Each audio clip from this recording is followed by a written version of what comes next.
ওয়াকফ বিলের প্রতিবাদে বিক্ষোভ মিছিল হচ্ছে রাজ্যের বিভিন্ন প্রান্তে। সেই মতো শুক্রবার দুপুরে দক্ষিণ ২৪ পরগনা জেলার আমতলা এলাকায় বিভিন্ন সংগঠনের পক্ষ থেকে প্রতিবাদ মিছিল করা হয়। এই মিছিল ঘিরে উত্তেজনা ছড়ায়, পুলিশের গাড়ি ভাঙচুর করা হয় বলেও অভিযোগ।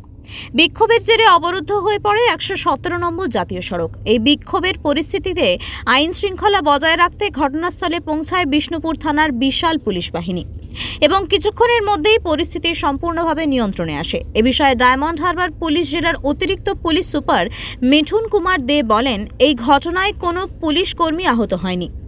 ক্যামেরার মাধ্যমে অভিযুক্তদের চিহ্নিত করার চেষ্টা চালাচ্ছে। অভিযুক্তদের গ্রেফতার করা হবে এবং দোষীদের বিরুদ্ধে আইনানুগ ব্যবস্থা নেওয়া হবে।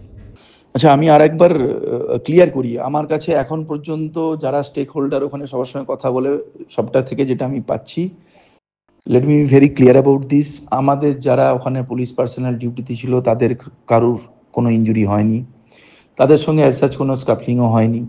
সেকেন্ড থিং যেটা হচ্ছে, ন্যাচারালি হঠাৎ করে একটা হেডলেস অ্যাসেম্বলি ছিল, ফেসবুকের বা সোশ্যাল নেটওয়ার্কিং সাইটের থ্রু দিয়ে যেহেতু প্রচার হয়েছে, সংখ্যাটা প্রচুর পরিমাণে এসছে এবং সেখানে একটা হঠাৎ করে ওই কোর্টের প্যারোল মানে জেল এবং কোর্ট রিলেটেড কানেকশানে একটা ভেহিকেল মুভমেন্ট, যেটা কিন্তু কোনোভাবেই এই ল অ্যান্ড অর্ডারের সঙ্গে যুক্ত নয়, সেটা বারুইপুরের দিক থেকে হঠাৎ করে এটার মানে তার একটু মানে he tried to rush into his destination এবং এই তাড়াহুড়োটার ফলে গ্যাদারিং অত্যন্ত বেশি ছিল, সেখানে কিছু পাবলিক অ্যানয়েড হয়েছে এবং ওটা ঘটেছে। আমরা কিন্তু তখন ট্রাফিক আর ক্রাউডকে পুরো সেপারেট রেখেছিলাম।